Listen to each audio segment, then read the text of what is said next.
Hoy vamos a hablar de la forma en la que Silioto se la juega con su fórmula.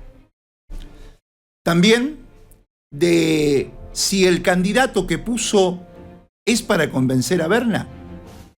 Además, Convergencia. ¿Se tendrá que cargar la campaña al hombro? ¿Alcanza para seducir a Pico y al norte? ¿Alcanza para ganar las elecciones? La Libertad Avanza se quedó con el PRO, que ya es todo violeta, y le permite a Rabier lo que sea. La Unión Cívica Radical, papelonera. El título de la editorial de hoy es Con un piquense se juega el clásico universitario. Más allá de haber apoyado abiertamente, y por eso se lo consideró en su momento un triunfo más del peronismo, a Oscar Ningo Jorge como rector de la Universidad Nacional de La Pampa, Rubén Marín no tuvo a la universidad como un reducto decisivo, ni mucho menos, en ninguno de sus tres gobiernos. Incluso con Abel Arenzo, otro peronista rector, la universidad siempre pareció un espacio que el justicialismo apenas si disputaba y era más bien un nicho propio del radicalismo, históricamente representado y dominado por Franja Morada. Llamativamente, fue en la campaña del ingeniero Carlos Berna, que tuvo una actitud similar respecto a la Cooperativa Popular de Electricidad, hasta entonces siempre mirada con recelo. Llamativamente, decíamos, fue en la campaña del ingeniero Berna de cara a las elecciones del año 2023, cuando se tomó a la Universidad Nacional de La Pampa como un lugar de importancia para dar a conocer sus propuestas, y por allí desfilaron los candidatos de la entonces Lista 2, instando a votar al peronismo. Por aquellos días se decía que era su futuro ministro de la Producción, Abelardo Ferrán, el que había convencido a Berna de la importante significación que podría tener la universidad para su gestión. La de Ferrán era por entonces, junto a las de Rodolfo Fito Calvo, Juan Ramón Totigaray, Carlos Beltramino, Oscar Pepa y el mismísimo Sergio Silioto, una de las voces más influyentes en el entorno de Berna. Mucha agua ha pasado bajo el puente desde esos primeros años del nuevo siglo hasta nuestros días, cuando el gobernador Silioto sorprende a la arena política con la designación de Ferrán como el candidato a diputado nacional por el Frente Defendemos la Pampa. Y naturalmente, semejante decisión dispara, para el análisis, una serie de consideraciones a desentrañar, justamente por lo sorprendente del nombre elegido, en medio de una cantidad de potenciales candidatos que el peronismo tenía, como para hacer dulce, según palabras del propio mandatario. Ferrán hoy destaca por su actividad como decano de la Facultad de Ciencias Veterinarias, antes que por su militancia política.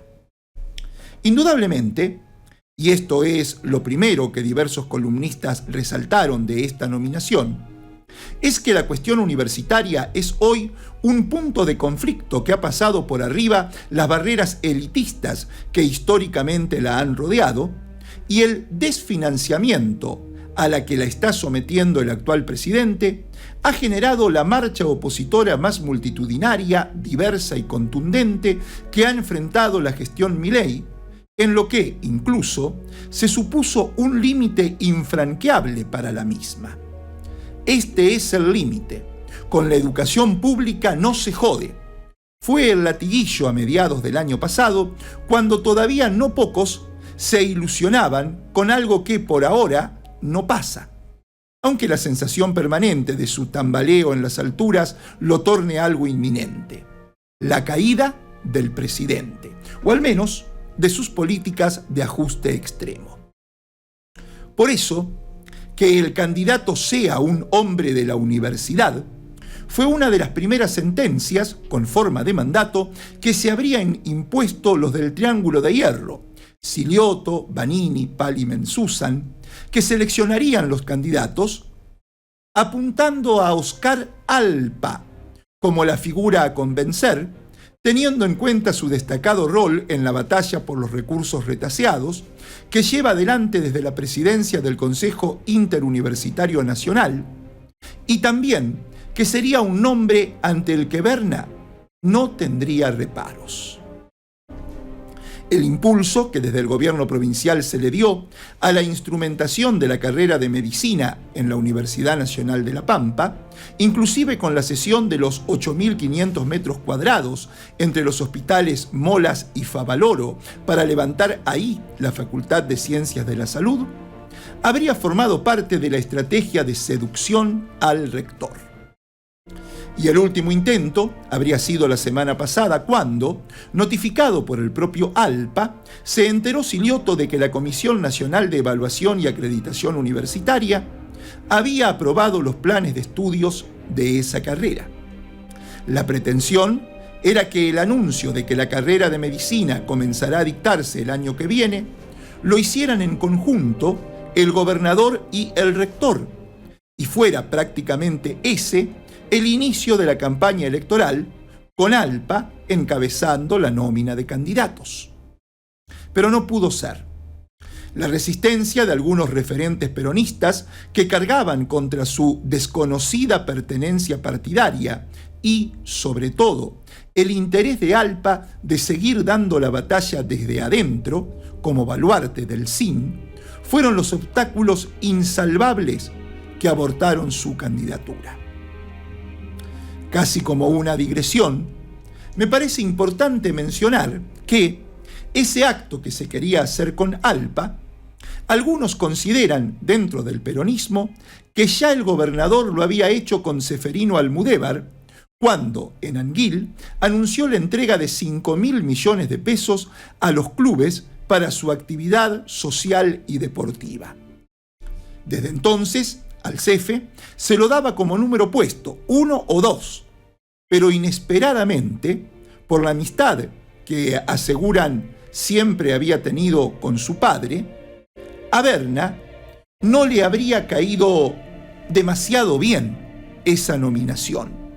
Cuentan voces cercanas al gobernador.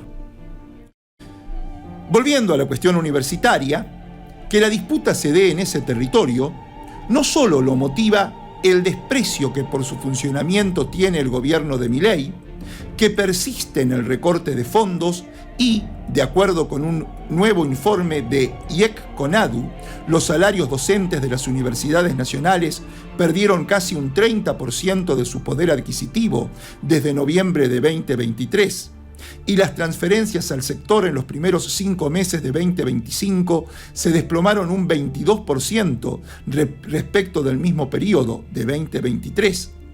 Así los sueldos de los docentes y no docentes siguen bajo la línea de pobreza, lo que genera el paro que están ejecutando esta semana y que deja a la emblemática Universidad de Buenos Aires sin haber iniciado el segundo cuatrimestre de clases. De acuerdo a lo esperado, todo eso se ve reflejado en las encuestas de la Universidad de San Andrés, por ejemplo, que mostró que el 60% está en desacuerdo con congelar el financiamiento a las universidades públicas. O la encuesta de Suban Córdoba, que mostró que el 58,5% de los encuestados está en desacuerdo con congelar el presupuesto universitario y que el 87,5% está de acuerdo con la frase «La educación pública es un derecho de todos y debemos defenderla». Pero insisto, no solo eso hace importante para el peronismo pampeano que la disputa en las elecciones legislativas de octubre se libre en el terreno universitario. El candidato más fuerte de la oposición, el libertario Adrián Rabier, es profesor universitario y tiene alta influencia en el electorado juvenil. Según las encuestas compartidas, La Libertad Avanza solo mantiene como núcleo duro al 32% que lo votó en agosto y en octubre del 2023 y está perdiendo lo obtenido en el balotaje y tras la Asunción, ya que más del 60% rechaza sus políticas, habiendo en aquel balotaje Unión por la Patria sacado solo el 44%. Todo eso revela que la causa universitaria es mucho más amplia que el voto peronista y que será importante remarcar que Rabier es Milei y que la postura de Milei es confusa, descoordinada y contradictoria respecto a las universidades, diciendo que en ellas se lavaban cerebros y son centros de adoctrinamiento marxista, pasando por mostrarse en una imagen como un león tomando lágrimas de zurdos y justificándose en que no vamos a ser cómplices del negocio que algunos hacen con la universidad pública.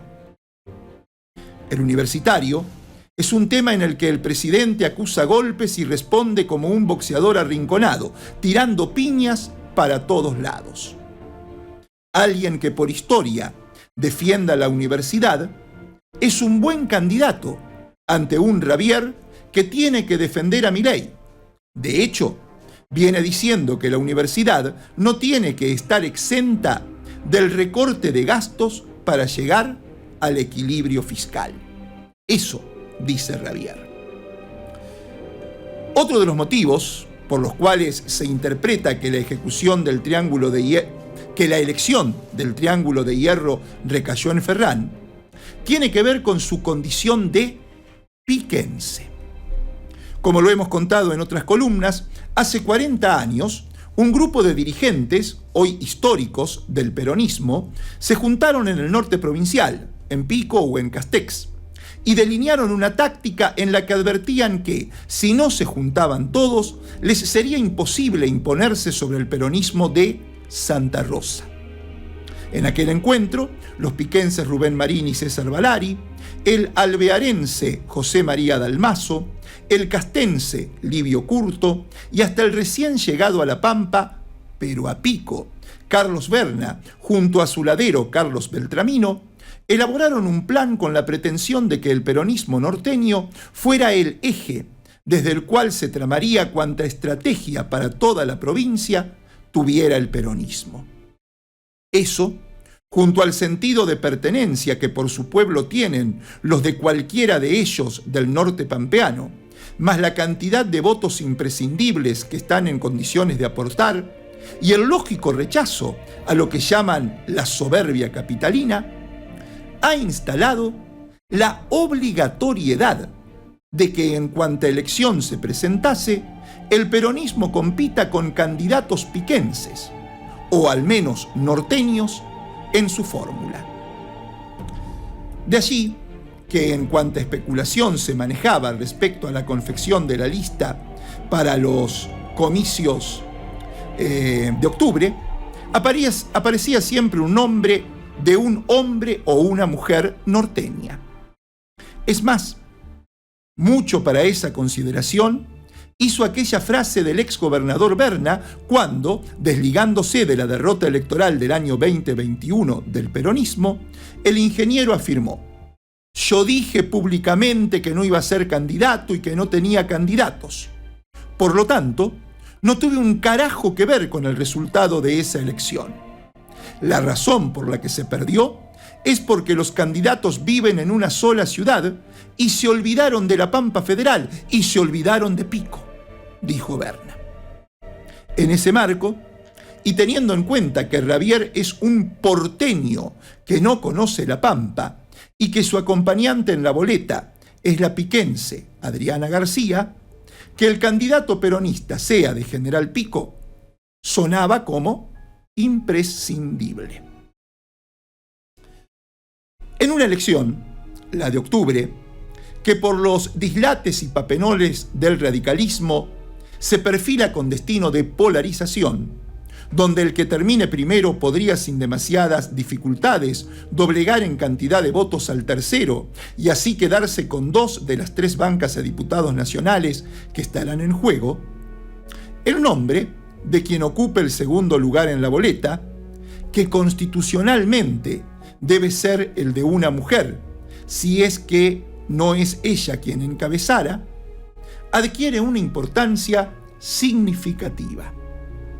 Y en ese peronismo, al que le sobran los candidatos, según Silioto, no fue fácil detectar un nombre femenino con la suficiente preponderancia para ser bendecido por todos los sectores. A modo de digresión, lo mismo que cuando hablamos de Almudévar. Los intendentes querían que, si uno de ellos, Ariel Rojas, era el que proponían, no iba en la fórmula, que fuera una de ellas la que sí lo hiciera. Y ninguna objeción pusieron para que la jefa comunal de Winifreda, Adriana García, sea elegida para eso. El nombre cuajaba en el Triángulo de Hierro y también a ella se la dio como número puesto. Sin embargo, Adriana se los habría dejado en claro. Estoy dispuesta y con ganas de serlo, pero únicamente lo haré si cuento con la aprobación de Carlos Berna. Por ahora, seguirá siendo intendenta de Winifreda. Resuelto ya que la disputa en el terreno universitario la encarara un decano, que además fuera piquense para no tener cuestionamientos territoriales, ahora se imponía urgir a alguien que representara la contracara de la motosierra con la que Milei arremete contra todos los sectores sociales tradicionalmente más vulnerables.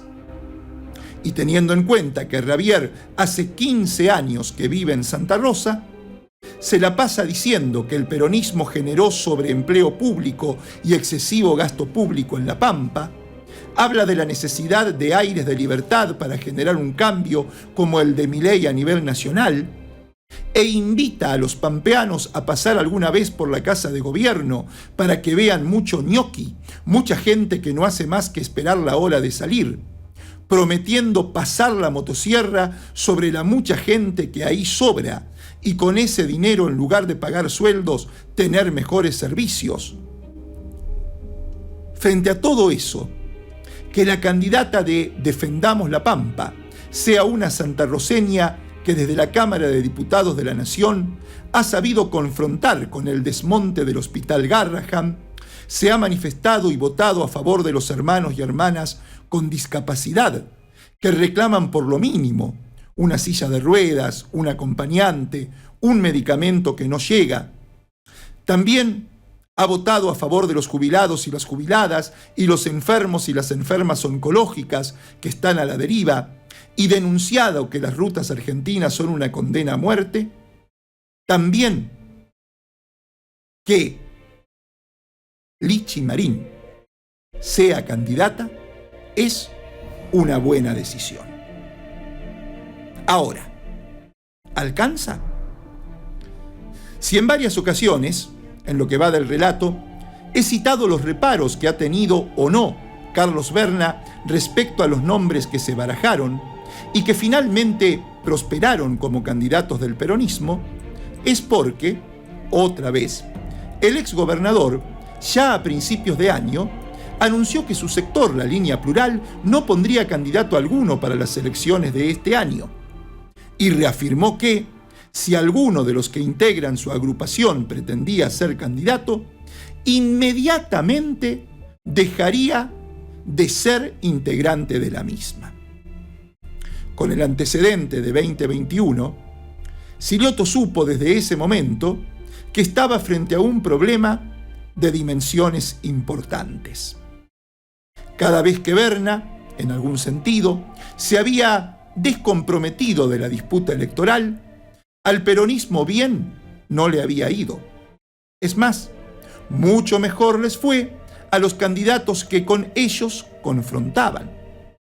Personajes estos que, inmediatamente, en la elección siguiente, cuando Berna jugó personalmente o a través de los suyos, pasaron de ser los que se comían los chicos crudos a poco más que candidatos testimoniales con flaco futuro político por delante.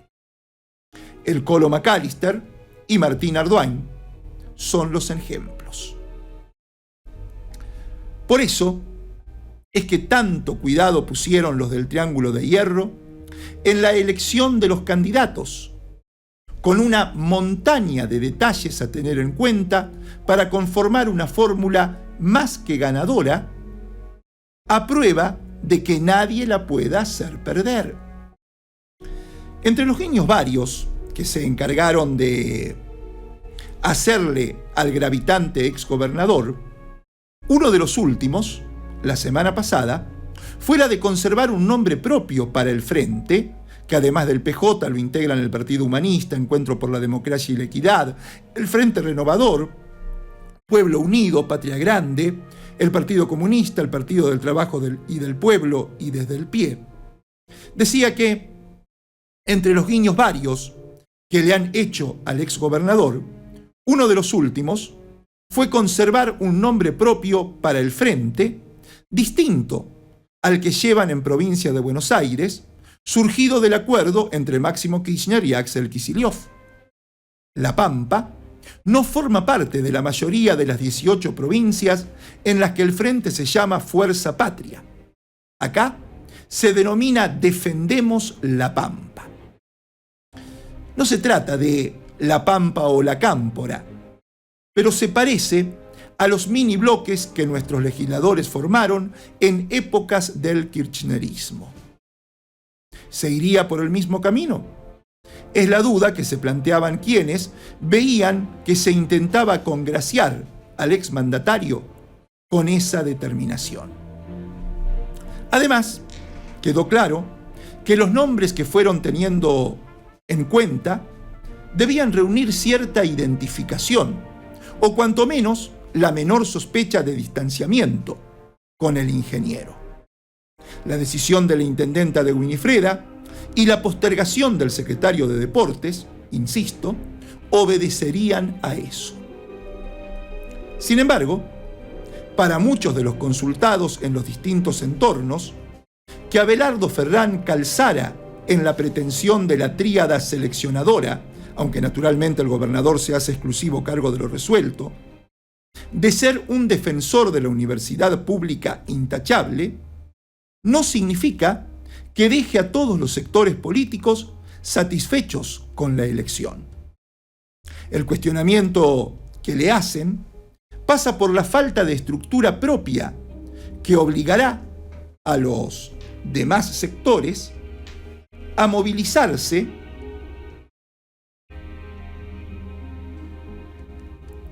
para captar el voto, sin que los aliente la motivación de estar haciéndolo por uno o una de los suyos. Y el alejamiento de años de la actividad política propiamente dicha de Ferrán habrá hecho prescribir aquel distanciamiento que tomó de Berna cuando continuó como ministro de Jorge Gobernador, cuando ya estaba todo mal entre el ingeniero y el contador. En aquellas elecciones en las que Berna superó a Compromiso peronista, Ferrán militó al jorgismo. No pocos temen que esta jugada del gobernador de candidatear a un piquense sea un revival de aquel encendido compromiso que asumieron desde la municipalidad de Pico en el 2021 por militar las candidaturas del Frente de Todos. Fue cuando Fernanda Alonso, bernista, pidió licencia en su cargo de intendenta y tomaron el control los Campo, Alicia y Alberto. Hicieron lo que pudieron, pero los candidatos no eran piquenses y mucho menos bernistas. Y la designación de Variña Marín pareciera irreprochable teniendo en cuenta que viene siendo diputada y que como tal siempre actuó y votó en línea con lo que plantea Silioto como referente antiminelista. Pero que no esté ocupando el primer casillero, que fue lo que en 2021 negoció su padre Rubén Marín para que ganando o perdiendo, como ocurrió, fuera legisladora, es lo que molestó a los líderes de Convergencia. Con el bernismo a media máquina, con Ferrán sin estructura, solo el siliotismo nos va a acompañar, se lamenta Espartaco Marín, entendiendo que se tendrán que poner la campaña al hombro porque la suerte de Lichi dependerá de eso. Si defendemos la Pampa gana, con el doble de votos que el tercero, entra. Si no, no.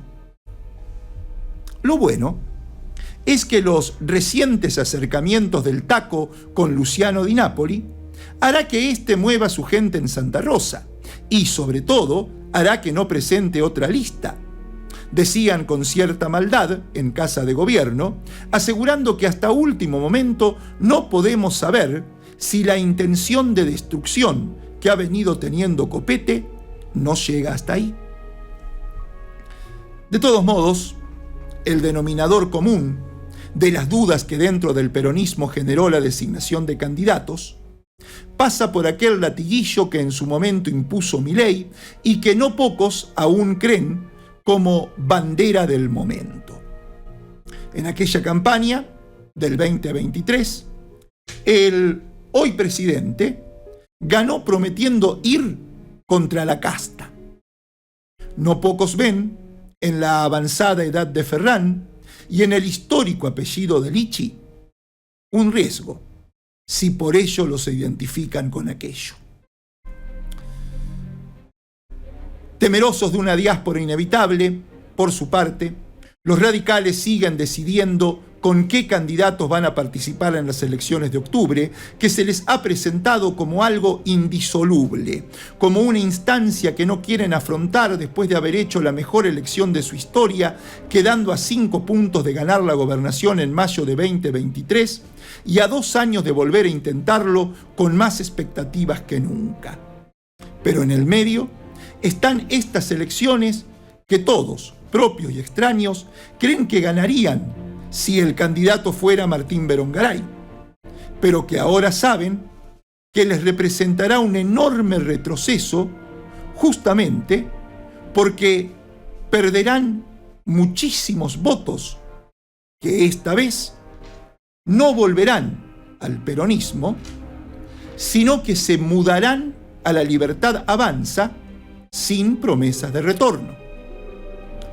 Mientras los radicales dieron vergüenza intentando revivir a un Fregén del que se tiene más recuerdos que cantidad de afiliados para armar una alianza que no será, y se debaten para consagrar antes del sábado, por las buenas o por absurdas elecciones internas, sus candidatos, el sabarotista Federico Guidugli terminará siendo, aunque todavía Alexis Iturrioz no se baja, los libertarios y los del PRO no le van en saga, aunque por otros motivos. Ni siquiera por ser un Cuader más, ni tampoco por formar parte de la rendición incondicional del PRO con ese nivel de sometimiento que asombra, Martín Maquieira votó como Milei quiso en la recordada noche de la goleada, en la que la oposición le dio media sanción a la ley de financiamiento universitario, que, entre otros puntos, plantea el aumento de partidas presupuestarias a universidades y actualización de salarios docentes por el IPC. Avanzó con la media sanción de la emergencia pediátrica, también llamada Ley Garrahan, que prevé fondos para 10 hospitales públicos de salud e incluye ampliación presupuestaria para insumos y salarios de trabajadores y médicos residentes, y frenó los decretos delegados que disponían, entre otras medidas, la fusión, transformación o disolución de organismos como el INTI, INTA, INASE, la Agencia Regulatoria de la Industria del Cáñamo, la Comisión Nacional del Tránsito y la Seguridad Vial, la Dirección Nacional de Vialidad, el Banco Nacional de Datos Genéticos, organismos de cultura y el régimen de la Marina Mercante, que anexaba además una fuerte censura al derecho a huelga a partir de la Declaración de Servicios Esenciales. Maquieira no formó parte de la mayoría que reivindica la política, sino que, demostrando que está dispuesto a hacer lo que Milei quiere que haga, ya merece firmar el esperado conchavo con YPF, una vez que termine lo suyo en el Congreso, el 10 de diciembre. Martín Ardoin, por su parte, seguirá en la Cámara de Diputados, pero lo suyo es por convicción, la misma que mostraron tener Pucho Ritondo, Diego Valenzuela y Guillermo Montenegro, todos referentes del PRO, hoy vestidos de violetas. Como lo estarán Laura Trapaglia, Celeste Rivas y Ricardo Juan, entre los macristas pampeanos que hoy son diputados. Y el papelón libertario es el de su candidato, Rabier, que, sin conocer la provincia, se anima a decir que en los pueblos de La Pampa a Milei lo aman. En fin. Che, y a todo esto, los tiernistas, los que se referencian en Juan Carlos Tierno, ¿qué harán? El título de la editorial de hoy: con un piquense se juega el clásico universitario. Mi nombre, Javier Alejandro Urban.